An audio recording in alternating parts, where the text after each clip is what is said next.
Dámy a páni, dovolte, aby som vás privítal pri ďalšom podcaste s úspešnými networkermi a ja som strašne vďačný, že dnes máme tu česť, že môžeme privítať druhého najlepšie zarábajúceho človeka na Slovensku, tretieho v Čechách vo svojej firme, ktorá mimochodom je najväčšou alebo najviac predávanejšou firmou v Európe. Čiže fakt sa nebavíme o nejakej maličkej firme. A tým človekom je Marek Sobkuliak. Marek, vítam ťa. Ahoj. Ahoj. A dnes sa budeme vlastne rozprávať o tvojich úspechoch, o tvojej minulosti, o tom, čo si v podstate dokázal, lebo úprimne, na Slovensku v tvojom príjme, alebo s tvojim príjmom na celom Slovensku z produktových firiem je možno koľko? 3 ľudia? Neviem úplne presne povedať, ale...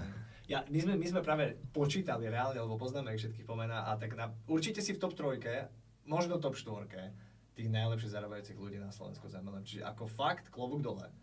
Ďakujem, znie to dobre. Skôr ako začneme, chcem sa poďakovať teda, že si ma teda zavolal, že som to prijal a že sa môžem podeliť o svoje skúsenosti prakticky so širokou verejnosťou. Tak. A hlavne ja som vďačný, pretože veľa ľudí nepríde sa deliť, lebo si myslia, že proste moje know-how, nič vám nepoviem, čiže fakt akože veľmi ďakujem, že si prišiel. A tí, ktorí ho nepoznajú, alebo tí, ktorí ťa nepoznajú, skús sa predstaviť, kto si, čo si, jak si kvázi prišiel vôbec k tomu MLM. A koľko rokov robíš tam? A koľko vlastne máš rokov? Tak predstavený som bol, volám sa Marek Sobkuliak, pochádzam z Martina, možno taká zaujímavá informácia. A moja profesia pred samotným sieťovým marketingom bol profesionálny vojak. Vyštudoval som vojenskú akadémiu v Liptovskom Mikuláši. Bol som strojný inžinier, čiže mal som všetky predpoklady preto, aby som kedysi robil v spotrebnom budúcnosti, predával nejaký spotrebný tovar. Je tomu asi 15 rokov, ako som prvýkrát zbadal nejaký seminár sieťového marketingu. Musím povedať, že ten môj prvý seminár, ktorý tam bol, na ktorý som určite nechcel ísť a robil som všetko preto, aby som naň nešiel. Nejakým spôsobom som bol dotiahnutý, prišiel som a po tom seminári mi bolo absolútne všetko jasné. Zistil som, že tabuľkový plat v armáde ma nenaplňa, hoc dá sa povedať, zarábal som veľmi slušne na tú dobu. No a po tom seminári som vedel prakticky, že to je asi to, čo chcem v živote robiť. A behom 5-6 mesiacoch som dal prakticky výpoveď v tej práci, dokonca nebol také jednoduché úplne odtiaľ odísť, že som za školu musel nejaké roky odrobiť. Nejakým spôsobom sa to podarilo a veľmi rýchlo som na tú cestu nastúpil a dá sa povedať, tie výsledky prišli veľmi v krátkej dobe. Aj keď ešte niečo maličko k sebe, som ženatý, mám manželku z východného Slovenska, otcobranec a jedno dieťa zatiaľ, syna 2,5-ročného Samka. A dá sa povedať, to je tak asi všetko ku mne, k tomu, čo som robil predtým a ako som začínal. No. Po tom seminári, ako hovorím, okamžite som prišiel domov, zobral som kalkulačku, počítal som, koľko by som mohol zarábať a hneď som začal registrovať na druhý deň, v konečnom dôsledku. Vôbec nič som o tom nevedel, tie prezentácie trvali 2-3 hodiny. Hej, takže to je také, kto robí každý, vlastne informačne to bolo celý ten seminár prerozprávaný po konečnom dôsledku, plus ešte všetko, čo si o tom ja myslím. A behom 2 mesiacov som zaregistroval, 25-30 ľudí. Dostal som sa na nejakú tú pozíciu, na ktorej som relatívne zarábal asi 300 eur bol môj príjem po 2 mesiacoch. Boli koruny, 6000 korún myslím, že to bolo. A v tom som sa rozhodol, že dám výpoveď v práci. Hej, takže nebolo to, že dneska tí ľudia, vieš, keď budem mať takú sumu, tak potom možno odídem. A nie, naopak, ja som to urobil, bol som donútený tým pádom strašne makať. Bola tam taká jedna maličká kríza, ktorú som mohol a môžem spomenúť, že som prakticky hneď na to, ako som sa dal výpoveď z práce, nabúral na aute. Mal som také športové auto, tuningové auto, chodil som na tie zrazy a také veci. No to je jedno. Mal som tam všetky tie veci, v kufri nebolo nič, len reproduktory, mal som tam také všetko proste, to auto ani nebolo to auto proste. Chodil som na 400 metrové také tie, aby som bol čo najrýchlejší a proste podarilo sa mi nabúrať v Martine a bola to v veľkej časti moja vina a z auta neostalo nič, zostal mi len úver, v tom čase myslím, že to bolo 400 000 korún, čo nebola úplne malá suma, čo som dal za to auto, ale nemal som auto, mal som len úver, takže to bol taký môj veľmi dôležitý moment v kariére, na ktorý sa každého multileveláka asi pýta, že kedy prišlo naozaj reálne rozhodnutie proste stať sa úspešným. To prišlo vtedy, keď som zistil prakticky, že všetky moje 3-ročné úspory, čo som chodil do armády, zmizli a ešte aj tak mi zostalo 300 000 úver na auto, ktoré som vlastne nemal a potreboval som nové auto. A tak som zistil, že zamestnanec sa z takéhoto accidentu dokáže spamätávať možno aj niekoľko rokov. Ja prakticky vtedy som začal veľmi pracovať, mal som Škodu 105L, som si kúpil za 5 000 korún a v tomto aute som sa prezliekal hneď po práci, som sa prezliekol v aute do obleku a prezentoval do 9. večer, aby som šiel domov a ráno zase do práce. Toto mi vydržalo asi pol roka, potom som reálne naozaj z tej práce už mi bolo dovolené odísť. No a trvalo ešte asi rok a pol, kým som sa dostal k poriadnemu autu od firmy. Čiže nemusia byť na tom začiatku tie podmienky úplne ideálne, nemusíte za tými ľuďmi chodiť, keď už mám čo ukázať, ako sa hovorí. Ja som vtedy nemal čo ukázať, pred každým seminárom som parkoval 2 bloky ďalej, aby si ma nikto nevšimol. Všetky tie produkty som nosil v takom vreci a čakal som, kým všetci zo seminára odídu, len preto, aby mi nechcel niekto ísť pomôcť, odniesť to do auta. Hej. Takže niekedy som aj 2 hodiny po seminári musel zostať v tej sále a čakať, kým poslední dole pri káve odídu, aby som si mohol tie veci zobrať do svojho auta a z tichosti odísť. Hej. Takže tie začiatky boli takéto. Samozrejme, keď sa veľmi snažíte a chcete sa z týchto, slušné slovo, z nepríjemných vecí dostať, tak samozrejme neoslovujete jedného človeka za deň, alebo neprezentujete jedného za deň, ale prezentujete vlastne, koľko to ide a nevracate sa domov o 5. o 6. ale vracate sa domov, keď už sa fakt s nikým nedá stretnúť. Takže dá sa povedať, že u nás som sa na nejakú tú zaujímavú 100 000 hranicu dostal v podstate za 2 roky. Čo niekto povie, že je pomalé, ale v tom tovarovom systéme nie je to tak rýchlo možno ako v niektorých iných systémoch. Takže ale zase malo to svoju pravidelnosť a išlo to stále len hore. No a dá sa povedať, že od toho času sa mi už lepšie dýchalo, dostal som pekné auto a tá zmena bola trocha na svete. Takže tie prvé 2-3 roky chcem povedať každému, že u nikoho v sieťovom marketingu nie sú jednoduché.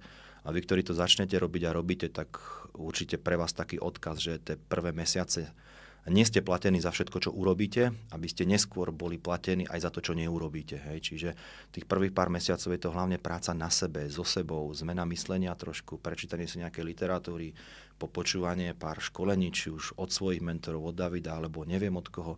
Naučiť sa tie svoje produkty naozaj ovládať, mať ich rád, hej, a stotožniť sa s tým a potom tie výsledky jednoducho musia prísť. Super. A ty spomínaš, že začínal si s malým príjmom. Teraz ten tvoj príjem asi nie je zverejniteľný? Nie, nerobím to nejak, ale určite sú to 6-ciferné čísla a nezačínajú ani jednotkou, ani dvojkou.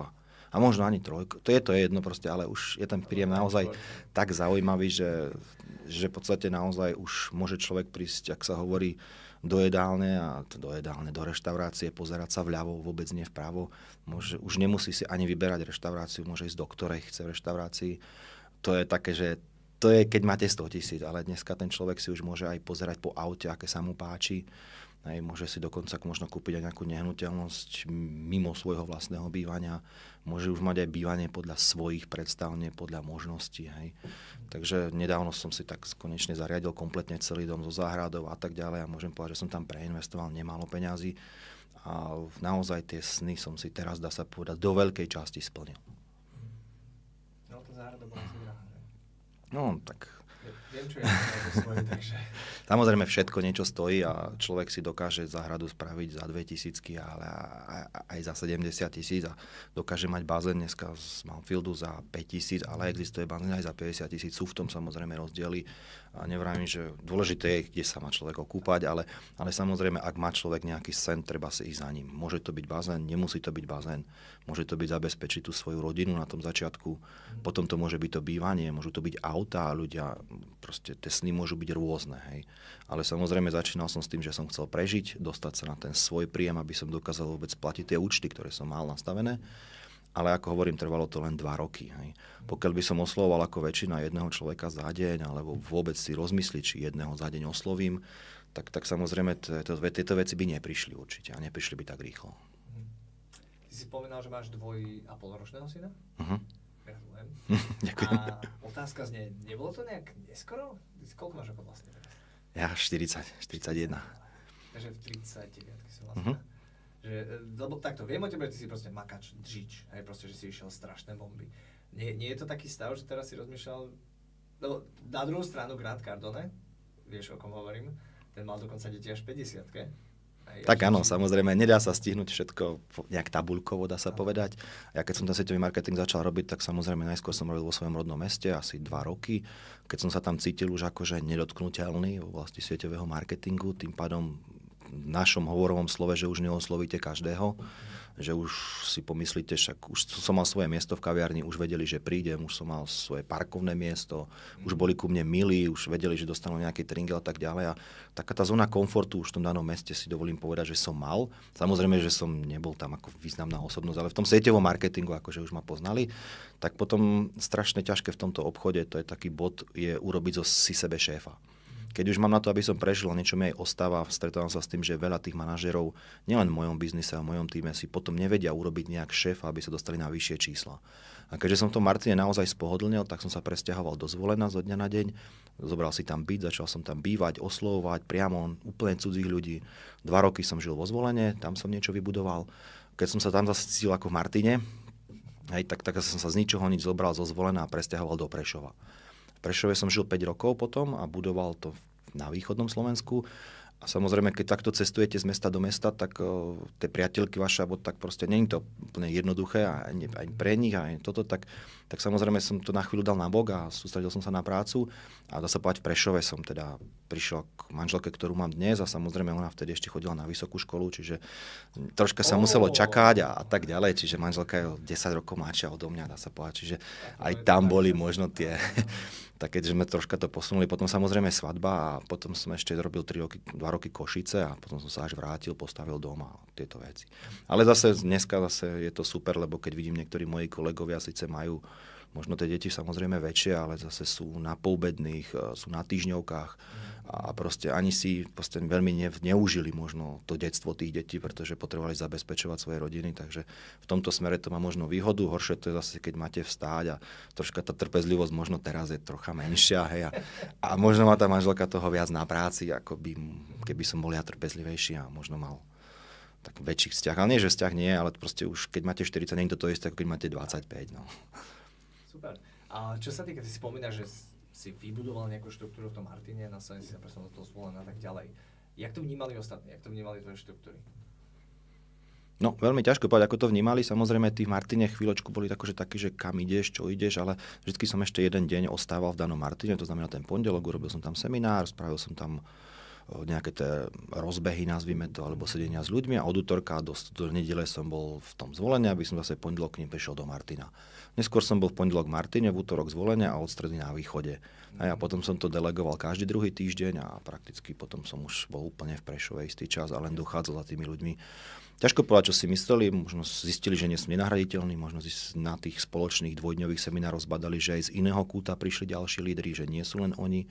A je to veľmi dôležité, aby ste tým svojim ľuďom prinášali a ukázali stále nových a nových lídrov, ktorí ste vy vybudovali, že ten obchod naozaj ide a že keď im niečo nejde, že chyba je v nich a nie v trhu, v situácii alebo vo firme. Super, skvelé. Ja sa priznám, tiež som proste cestoval vo veľkom, ale vždy, keď som odišiel po roku z nejakého mesta, napríklad z Popradu, tak vlastne to kľaklo do 3 mesiacov. Ale je pravda, že som sa tam nevracal. Čiže volal som ich, nechodia na tie školenia, ťahal som ich do Košíc, takže... Dôležité je, že keď z toho mesta chce človek odísť, tak potrebuje tam mať minimálne 2 Ačka. Ačko znamená v našom poňatí, že ten človek sa tým naozaj reálne živí. Hej, že nemá to popri práci a hoď je šikovný, ale ak ešte chodí do práce, môže sa mu niečo zvrtnúť, môže mu zmeniť prácu, pridať v práci, niečo v rodine a zrazu z takého človeka sa môže stať, že nie je multilevelák a tým pádom to celé môže skončiť. Ale keď som tam mal 2 ľudí, ktorí sa tým naozaj reálne živili, tak prakticky vtedy som si dovolil navštíviť nové mesto, presťahovať sa, zobrať si byt, ale ešte stále samozrejme minimálne raz za 2 týždne. Aj z Košic som šiel potom zase Trnava troška a Levice a proste, ale to už som tam nebýval, tam už som len dochádzal na 2 noci a býval som doma. OK. Aké je také tvoje tajomstvo, keď sa môžem spýtať, na vybudovanie tej stabilnej tej štruktúry? Je to nejaká pravidelná práca s tým človekom, alebo nožík na krk, alebo čo je to tvoje také... Tak je tam viac vecí. Na tom samom začiatku, pokiaľ sa na mňa pozeráte, vy čo začínate, tak v prvom rade musíte mať rád svoj produkt, musíte byť do neho zamilovaní. Ak má firma 1000 produktov, tak mať aspoň 10 produktov, za ktoré dáte ruku do ohňa a naozaj vám alebo vašim blízkym pomohli. Aj potom vám to presvedčenie nezoberie nikto. To je to úplne to prvé základné pravidlo, ale to ešte neznamená, že budete mať úspech. Hej. To môžete byť dobrý konzument a tak ďalej. Potom navštíviť pár seminárov, určite to vaša firma alebo David alebo niekto robí nejaké tie semináre, kde by ste troška získali iný pohľad na vec, že by ste videli, že je nejaký zamestnanec a je nejaký podnikateľ a sú v tom obrovské rozdiely. Tak to je jedna z vecí. No a potom nájsť si nejaký cieľ, prečo to máte robiť. Prečo máte svoj voľný čas investovať v nejakej firme, niečo predávať, dajme tomu. Čiže dneska si myslím, že nájsť dôvod je veľmi jednoduché, pokiaľ sa len troška človek rozpozerá a pozerá sa na situáciu, ako všetko ide cenami hore. Ako proste každý jeden jednoduchý predĺžený víkend, čo to vlastne dneska stojí, pokiaľ nechcem byť niekde v lese a aj mať bagetu, hej, ale proste pokiaľ chcem s deťmi ísť niekde do akvaparku alebo niekde, tak dneska sa bavíme o 2-3 stovkách a to sa bavíme fakt, že o nič luxusné, hej, ale naozaj pokiaľ do budúcna človek premýšľa pár rokov dopredu, ako to s ním bude, či v tej svojej práci, ktorú aktuálne pracuje, dokáže robiť do 65-ky. Či to bude vôbec fyzicky možné v jeho práci. Mal by sa hlavne pozrieť, a to veľmi rád školím, že kde sa vidí vo svojej práci o 5 rokov. Či tam má vôbec nejaký kariérny postup. Či si ho tam hodnotia, či mu dvíhajú pravidelné plat. A ak to tak nie je, tak mal by sa zamyslieť nad tým, že kam smeruje. No a v neposlednom rade, ak má človek okolo 50-55 rokov a čoraz častejšie sklonuje slovo dôchodok, tak by sa mal dneska pozrieť, aký mu vychádza, pretože dá sa to zistiť a skúsiť si mesiac, dva z toho žiť. Či ak by vedel, do čoho ide v podstate, že keď prídu tie vnúčata, že asi nebude mať pre nich nejaké veľké možnosti, či už len meniny, narodeniny, nejaké cestovanie alebo niečo podobné. Hej. Pretože naozaj dneska ten náš systém dôchodkový nie je na to nastavený, ja nie som finančný poradca, ale to hovorím ako jedna z možností, nájsť si nejaký poriadny dôvod, prečo to robiť. Pretože ten dôvod vás preverí, hej, keď sa vám veľmi nebude dariť, a to také obdobie 100% príde, pretože je to ako počasie, niekedy prší 2 týždne, potom svieti slnko, je to normálne. Čiže nebudete mať len fázy rastu alebo super registrácií, čiže prídu aj také ťažšie chvíle a tam si práve človek musí zvizualizovať trocha ten cieľ a pripomenúť si, prečo to robí. A pokiaľ ten dôvod je naozaj silný a ten cieľ je veľký, tak toho človeka to posilní a tá prekážka, ktorá bola, a ide ďalej. A stane sa silnejším človekom. Čiže produkty, potom má ten dôvod, ako hovorím. A u mňa taká najväčšia výhoda, tí, ktorí ma poznáte a poznajú, tak tých 15 rokov, čo robím sieťový marketing, som konzistentný. To znamená, nemal som nejaké výpadky, ako to nazveme. Niekto má výpadok preto, lebo sa mu stane v rodine nejaký, bohužiaľ, môže to byť pohreb, môže to byť neviem čo a potom sa z toho dlho dostáva a prestane samozrejme robiť svoju firmu, čo je nepochopiteľné, hej. Pokiaľ by som mal nejakú reštauráciu a tak ďalej a stane sa mi nejaký osobný problém, rodinný problém, tak ho nemôžem zavrieť na 2-3 mesiace len preto, lebo bohužiaľ niekto môj blízky tu už nie je. Hej. Čiže to je nepochopiteľné. Čiže nič také sa mi, nie že by sa mi nestalo, ale reakcia bola taká, že som možno deň, 2, 3, ale nie niekoľko mesiacov. Potom sa vám môže stať, že sa na nejakej sume uspokojíte. Hej. Väčšinou je to suma taká, ktorá sa rovná prežitiu a 300 eur nábok. A tunak sa dokážu tí ľudia uspokojiť a tu by si mali zase pripomenúť spätne, prečo začali. Či začali preto, aby si len zmenili príjem alebo formu príjmu, to znamená, aby nechodili na 8 hodín do práce, ale aby mali slobodnejšie zamestnanie. Multilevel sa môže stať aj slobodnejším zamestnaním, pokiaľ to teda nedostanem na väčšie čísla. Čiže v tomto okamihu som sa neuspokojil a naopak, vždy keď som cítil, že som trocha uspokojený, som išiel do nového mesta a budovať niečo úplne od nuly, úplne nových ľudí a úplne tam, kde som nikoho nepoznal v podstate.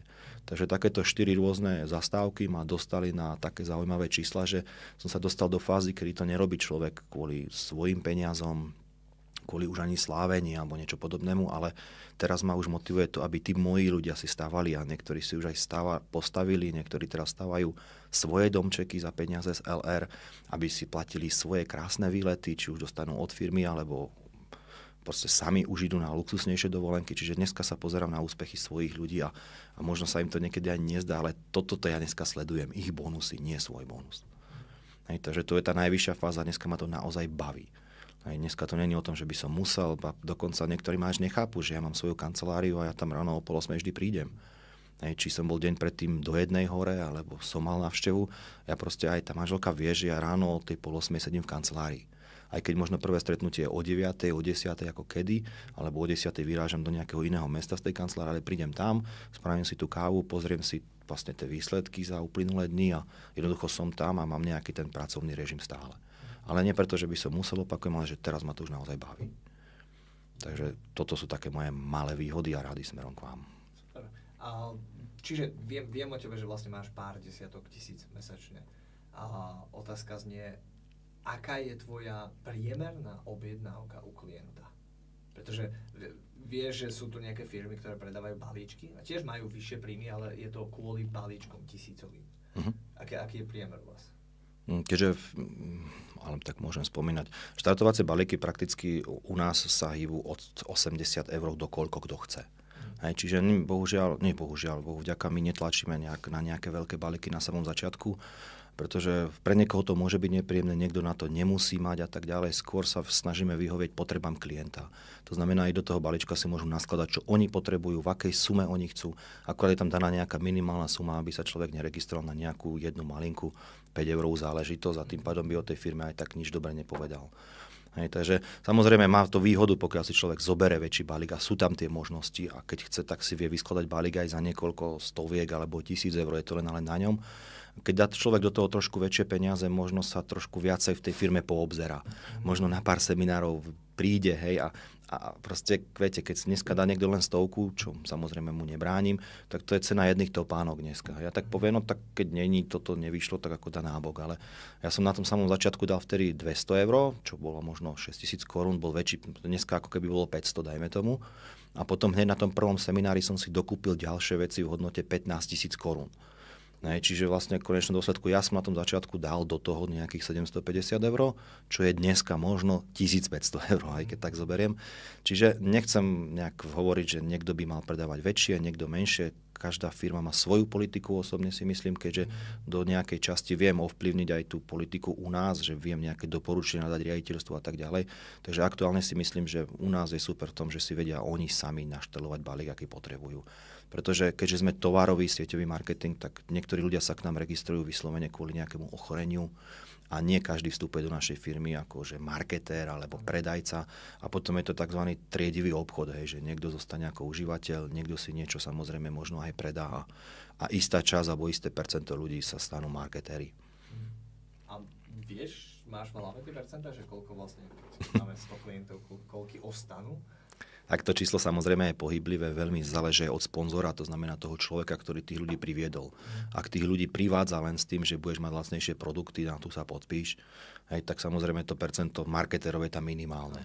Pokiaľ ten človek je naladený sám na sieťový marketing a robí prezentáciu s formou tým, že pod so mnou troška zmeníme možno, v práci sa nemáš kam pohnúť, spravíme nejaké zadné dvierka.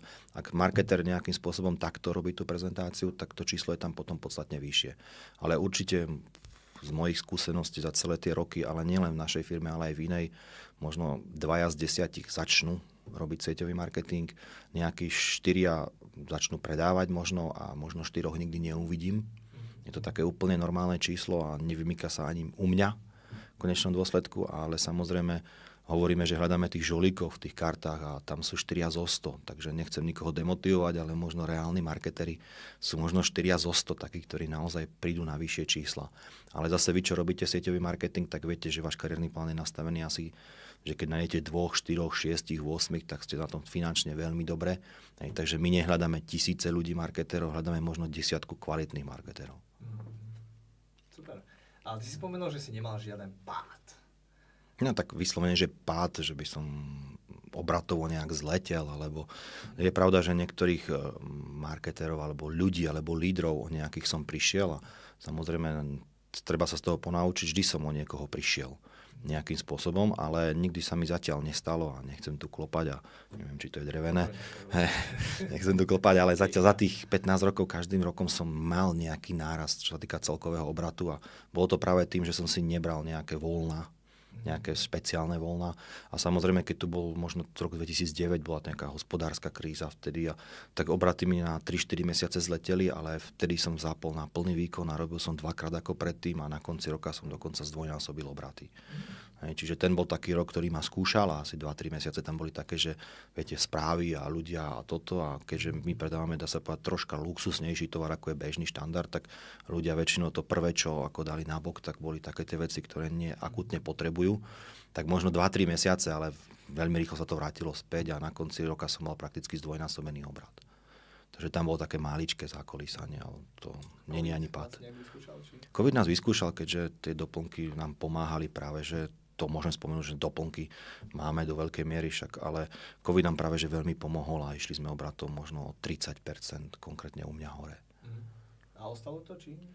Dá sa povedať, zastabilizovalo sa to a samozrejme ľudia, ktorí po covide, musím priznať, že aj iné firmy a stretávam sa s tým po covide, veľa ľudí stratilo pracovné návyky.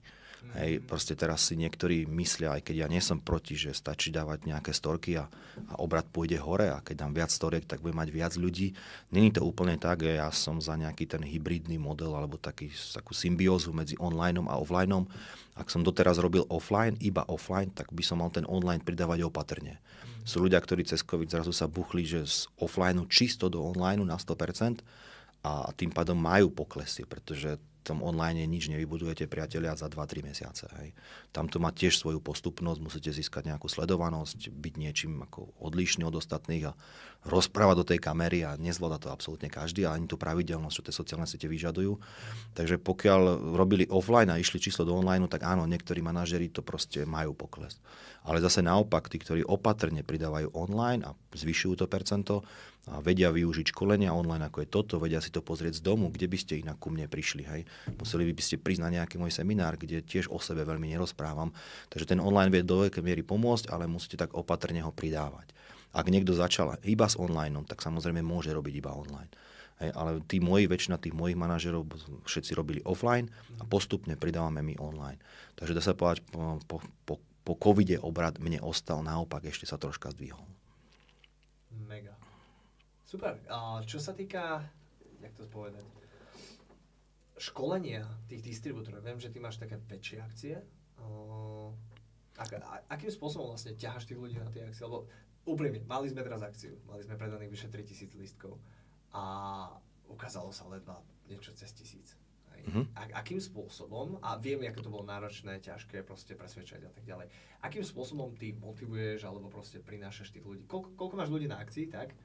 Tak je pravda, že keďže robím to 15 rokov, nie 2 roky, tak som si už našiel nejaký štýl aj tej akadémie vzdelávania, to nazvime, alebo niečo podobné, kde každý pondelok ideme online, na 2 hodinky. Mám možno tú radosť alebo tú čest, že všetci moji manažeri, zatiaľ sa mi nikto nepostavil chrbtom a ja neviem, je ich tam možno 20, ktorí naozaj nadpomery zarábajú a sú, dá sa povedať, vzdelaní v tých veciach, čo robíme a vedia všetko urobiť tak, ako viem urobiť ja na tom školení. Čiže mám 20 školiteľov, ktorí ma vedia naozaj plnohodnotne nahradiť a títo školitelia sa každý pondelok menia. Čiže to je veľmi dôležité pre mňa, že tí moji ľudia alebo tí naši ľudia vidia výmenu tváre. Hej, že raz je ten školiteľ ja, 40-ročný bývalý vojak, potom tam máme 25-ročného chalana, ktorý dosiahol taktiež úspech, ale máme tam aj 60-ročnú dámu, ktorá dosiahla úspech. Čiže tí ľudia sa vedia nájsť v každom z tých školiteľov. Pardon. Takže to je jedna z vecí, že každý pondelok máme online. Každý mesiac robím jeden živý seminár. A bohužiaľ troška som sa prispôsobil tým podmienkam, aké tu máme, tak ten živý seminár sa snažím robiť v jednotlivých regiónoch, ako je východ, streda, západ, kde sa mi podarí dať dokopy vyše 100 ľudí na každom tom evente, čiže keby som to zrátal dokopy, tak je to nejakých 300 ľudí, dajme tomu. Pýtam sa, prečo? Že si sa prispôsobil podmienkam? Pretože za posledné roky, alebo ako prišiel ten COVID, tak sa mi stalo to, že sa k nám zaregistruje čoraz viacej dám, ktoré sú na materskej, majú malé deti a pokiaľ by som to spravil v jednom meste, účasť by bola menšia. Takže v tomto som sa trocha prispôsobil. Či to je dobre, či nie, čas ukáže. Posledné 2 roky ukazuje, že je to dobre. No a potom máme jeden veľký event dvojdňový každé 2 mesiace, ktorý máme v strede, dá sa povedať. A tam viem dať dokopy vyše 100 ľudí, alebo 120 ako kedy, ale ešte ďalší môj manažér má svoj event, čiže nie je to kompletne celá štruktúra. Keby som dal kompletne celú, tak nás je možno 200 na dvojdňovke. Ale tiež tie čísla možno, že nie sú až tak horibilné, ale každý pondelok zase majú online. Takže. Tak nie sú horibilné, ale 50 z tých tvojich ľudí jazdí na Mercedesoch. No, tak to je pravda. Asi tak približne toto číslo tam. A máte aj horšie auta, či... Máme potom ešte aj troška menšie auto. Menšie. Ale ako tiež sú to veľmi slušné auta v hodnote 20 000 eur, čiže nie sú to nejaké, že úplne malé auta. Koľko aut jazdí pod tvojou sieťou? Nemám to sčítané, myslím si, že je to do 100. Možno niečo menej. Neviem naozaj, pretože kedysi som si bol hrdo zobrať svoje auto, potom som hrdo chodil so svojimi ľuďmi pre ich auta, ale dneska mi už len pošľú fotky, že boli si pre auto, vymenili si auto. Naozaj dneska sa to nedá nejakým spôsobom. Už absolútne nechodím s nikým pre auta. Maximálne z prvej línie, keď je človek a keď ide prvýkrát pre auto, inak už to jednoducho nedá. To by som chodil len pre auta proste. Je to celý deň, si pre to auto odfotiť, dať nejaký obed a pogratulovať, ale nejak to ako nedávam dole, ale naozaj to už zase chodia a vinšujú tí moji manažeri s tými ľuďmi. Teba len prídu domov a vymeniate kľúče, že? Nie, pre svoje auto si musím taktiež zájsť. Takže, vážne? áno, priamo do firmy, tak myslím, že už mám 8 auto od firmy za tých 15 rokov, čo robím a prvé 3 roky som nemal žiadne, takže starajú sa o našu bezpečnosť v podstate, nazvime to tak. Teraz všetko máme tú konferenciu, my sme prišli do Mercedesu, náš partner, a som povedal, že dajte mi najdrahšie auto, aké môžete. A že dobre, tak tu máte na výber, a že ktoré je najdrahšie, a že toto tu, a že však to má Marek. No, Čiže, áno, asi sme sa dostali do toho štádia u tejto auto. Ja som mal predtým aj Porsche samozrejme, aj to som jazdil, aj vyskúšal som si, aj mal som 2-3 roky, myslím.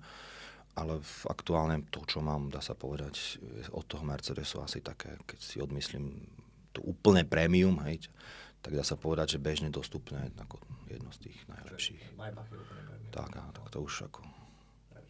Sedel som v ňom, vyzerá neskutočne. Ale... Tí, ktorí neviete, môžem povedať, ktoré... No, či aj nie? No, môžeš ako... Môžem. AMG GT 4. To je tiež štvorka.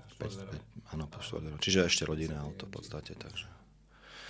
No ale samozrejme, priateľa, je úplne jedno, najlepšie auto je firemné auto, nech je akékoľvek auto, v podstate tá amortizácia je veľmi dôležitá, pretože každé 3 roky vymenia, takže toto veľmi pomáha aj tým ľuďom, ktorí ten obchod robia. Pretože ak som jazdil som 30, 40, aj 50 tisíc kilometrov ročne, hej, pokiaľ by som si kúpil akékoľvek auto. A čo je len za 50 000 eur, tak za 3 roky má hodnotu možno 15 pri mojom jazdení. Hej. Takže toto je super, že v tomto chcem poďakovať, ale myslím, že to je vo viacerých firmách, že tie firmy robia všetko preto, aby to znášali oni. Ešte my leasujeme to na auta. Neviem si predstaviť, keď vidím, ako šoferuje môj asistent, že proste, že to by bolo môj majetok, je to proste v žiadnom prípade. Super. Poďme na taký tip, trik. Ty už si predstavil nejaké tipy, triky, niečo pre tých ľudí, ale čo je také, jak to povedať, tajomstvo toho budovania? Ako môže proste, lebo vezmi si, že tu na určite sledujú ľudia, ktorí možno zarábajú 300, možno 1000 eur a chcú dosiahnuť niečo, čo si dosiahol ty. Čo by si im dal nejakú takú myšlienku alebo poradil? No, niektorí o mne môžu povedať, že som stará škola, alebo že starší typ multilevel alebo niečo podobné a bohužiaľ v tých typoch a trikoch je taký môj typ, že neexistujú skratky. Hej. Dneska veľmi veľa marketerov, ľudí sa zaregistrujú a v priebehu 2 mesiacov by nejakým klikaním na internete chceli získať tisícové odmeny. Hej. Keby to takto fungovalo, tak asi by to robil každý a bolo by nás na mraky v podstate. Hej. Ale môj typ je, nehľadajte žiadne skratky. Ak máte funkčného sponzora, to znamená, že to robí, že sa objavuje na seminároch, že vodí nejakých ľudí, hoďte sa mu na krk proste a vysávajte z neho všetko, čo vie. Nechajte, nech vám pomáha. Odložte svoje ego, nehľadajte nové cesty, pretože ak tá firma je na svete aspoň tých 5, 10, 15 rokov, tak tie cesty sú vyšľapané. Hej. Dneska napríklad na najvyšší slovenský štít, myslím Gerlachovský, sa nedá ísť asi 45 spôsobmi. Hej. Pokiaľ sa tam dneska chcete dostať a chcete byť jedného dňa tu sedieť s Davidom, tak na ten Gerlachovský štít akože musíte výjsť, hej, ale tam sa ide taktiež s vodcom. Nikto vás tam nepustí samého a už vôbec nie, že práve vy nájdete tú cestu inú ako tí ľudia, ktorí tam chodia už desiatky rokov. Hej. Takže taká prvý typ naozaj nehľadať skratky, druhý typ nájsť si toho aktívneho sponzora, nemusí to byť vždy ten priamy, môže byť to byť trocha nad ním a nejakým spôsobom počúvať ho a nechať si radiť. No a samozrejme pracovať na sebe, pretože ak si do sieťového marketingu prišli zo zamestnania ako ja, tak prakticky tam sme nastavení odrob 160 hodín, dostaneš 1000-1500 eur. V sieťovom marketingu na začiatku potrebujete odrobiť, už som spomínal, viac hodín a nie ste za to zaplatení, aby ste neskôr boli zaplatení naozaj za to, čo už urobia vaši ľudia. Takže je to veľmi dôležité, že tá hodinová mzda v sieťovom marketingu stúpa každým jedným mesiacom, ktorý robíte. Nie ktorým ste zaregistrovaní, ale ktorým robíte. Hej. Takže to sú tie typy, také nič špeciálne, konkrétne nemám, pretože pozerajú to ľudia z rôznych asi firiem a všade si myslím, že ten sponzor to asi platí všade a tie skratky hľadajú všetci. Aj u nás, aj v iných firmách. Samozrejme. Dobre, Marečku, máš koľko času chceš? Od 5 sekúnd na jednu hlášku až po 5 minút. Fakt. Skús nejakým spôsobom namotivovať týchto ľudí, že nenavedím to slovo, ale skús týmto ľuďom dať za mňa osobne viera je alfa omega. Okay? Keď človek verí v seba, všetko ostatné sa doučí. Čiže skús nejakým spôsobom odovzdať seba, svoj čas, svoje myšlienky, čokoľvek. Keď povieš jednu vetu, absolútne stačí. Keď povieš 30 viet, absolútne stačí. Budem vďačný. Tu je tvoja kamera. A skús odovzdať čokoľvek zo seba. Ďakujem. Takže veľa vecí som už spomenul a možno ich spomeniem ešte raz a tým pádom to prejde ešte raz tou hlavou a niečo sa možno zachytí. A veľmi dôležité je porozmýšľať tam, kde ste dnes, či vám to stačí v živote, či naozaj do práce, ktorú dneska navštevujete, či tam chcete chodiť ďalších, neviem koľko máte do dôchodku, ale určite to pozeráte ľudia, ktorí máte do dôchodku 30 rokov a neviete si predstaviť po najbližšie 2 roky, že by ste tam boli. Ak si aj viete predstaviť, že by ste tam boli najbližšie 2-3 roky, skúste sa pozrieť na svoju perspektívu v tej danej firme na najbližších 5 rokov. Ceny nehnuteľnosti, keď si chcete len dneska kúpiť nejaký trojizbový byt, tak v Bratislave, v Prahe išli niekoľkonásobne hore. Bohužiaľ príjmy niekoľkonásobne hore nešli. Takže skúste porozmýšľať nad tým, či naozaj reálne s tou svojou prácou si splatím nejaký seriózny dom alebo byt. Či to naozaj bude stačiť, to, čo budem zarábať, keď budem mať aj 2 deti napríklad, nielen teraz, keď som sám, ak to pozeráte niektorí, ktorí v podstate dneska vy žijete v pohode, ale nemáte manželku a deti, pretože i David, i ja vieme, že to niečo zase stojí a proste v tej práci nepríjete, že zrazu mám dieťa, tak mi ako navýšte alebo niečo podobné. Nájdite si sieťový marketing, ktorému veríte, hej. Troška si ho ale aj pozrite, pretože ja sa stretávam s tým, bohužiaľ, že nechcem byť teraz zlý alebo niečo podobné, že ľudia si dajú viac záležať na výbere chladničky, keď si idú kúpiť, ako na výbere sieťového marketingu, pretože keď idú do obchodu kúpiť si tú chladničku, tak si zmerajú nejaký priestor, kde tú chladničku chcú dať. Hej, pozrú si farbu, aká im pasuje ku tej linke, hej, a v neposlednom rade sa aj pozerajú, či to má aj mraziak, alebo nemá to mraziak, hej, či v podstate tá výkonnosť, alebo tá spotreba tej energie, aká je, či je hlučnosť, aká je. Čiže dá sa povedať, že si všímajú minimálne nejakých 5 aspektov tej chladničky predtým, než si vôbec kúpia a v neposlednom rade je to cena. Takže preto sa nad tým zamyslíte, keď si budete vyberať obchod. Ten správny sieťový marketing je na celý život. Aj mal by byť na celý život, dokonca mohli by z toho žiť vaše deti. Ale je veľmi dôležité sa troška nad tým aj zamyslieť, či je toto správne, či naozaj v to verím alebo neverím, či ten systém sa mi páči alebo nepáči. Aby som potom nemusel každé 2-3 roky meniť sieťový marketing a potom vám dojdú baterky, ako sa hovorí. Aj sieťový marketing je naozaj legálne podnikanie už, myslím, 50 rokov. Akurát si treba naozaj vybrať správnym spôsobom tú správnu firmu, aby vás to bavilo, naplňalo proste, aby ste boli šťastní.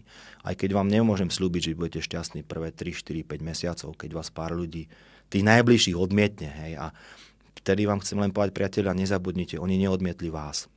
Pretože prišli na to stretnutie. Čiže oni si vás vážia a došli tam.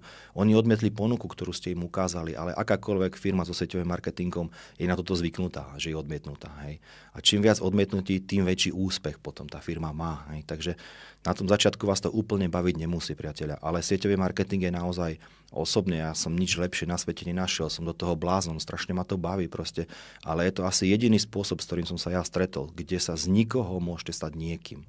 Kde naozaj ten chalan z dediny, ktorý som ja bol bez otca celé roky a naozaj nemal som na vysokej škole na to, že by som mal špagety s morkadelou a len s kečupom napríklad, alebo takéto podobné veci, kde sa môžete stať človekom niekým, ktorý si postaví krásny barák, záhradu, kúpi si nejaký apartmán a naozaj žije si svoj život snou. Bežné podnikanie, samozrejme tiež je to tam možné, ale je to tam veľmi náročné. Potrebujete investície, potrebujete veľké množstvo času, dobrý nápad, dobre načasovať a ešte vás to samozrejme nemôže dať dole nejaký covid alebo niečo podobné, pretože veľmi veľa podnikateľov aj v tomto období muselo zavrieť, hoď pracovalo ako malo pracovať, robili tvrdo, robili dobre, nič neurobili chybu, ale proste prišlo niečo, čo ich odrovnalo a skončili ešte možno aj s úverom. Nič také v sieťovom marketingu sa vám naozaj nestane. Na tom začiatku, že dáte nejaké 2, 3, 500 na to, že by ste mohli začať. Potom, že ste si vedomi toho, že prvé 2, 3, 5 mesiacov nemusíte zarábať veľké peniaze, ale hlavne sa vyvíjate. Tie peniaze, čo zarobíte, možno vrátite naspäť, aby ste si kúpili ďalšie produkty. Ale po roku, keď to budete naozaj robiť, každý z vás zarobí už nejaké peniaze a bude vidieť, že sa to dá. No a samozrejme, kto z vás vydrží a postaví si dobré ciele, tak môže si zmeniť celý svoj život na základe sieťového marketingu. A nielen finančne, ako sa väčšinou hovorí len o peniazoch, ale hlavne aj o slobode. Pretože poznám dosť veľké množstvo ľudí, ktorí zarábajú ďaleko viac ako ja. Majú oveľa väčšie majetky, ale nemajú toľko času, ako mám ja. Nemôžu odísť na 2 mesiace niekde, napríklad do Dubaja, aby sa báli o svoju firmu, že im tam niečo zmizne, alebo zamestnanci nebudú pracovať, alebo niečo podobné. Hej. Čiže sieťový marketing neprináša len finančnú, ale dôležité, že aj časovú slobodu. No a v neposlednom rade, ak je ten správny sieťový marketing, tak to zostáva aj pre vaše deti. Takže ja ďakujem za pozvanie. Verím, že tí, ktorí chceli, si z toho určite niečo zoberú a možno niekedy na budúce. Skvelé. Ďakujem ti veľmi krásne, Marečku. Ahoj. Pre vás všetkých ostatných. V prípade náhodou, že máte niekoho iného, koho nám chcete odporučiť do týchto podcastov s úspešnými networkermi, dajte nám dole vedieť do komentára. Prajem vám krásny deň, ešte raz veľmi krásne ďakujem, Marek, a vidíme sa pri ďalšom.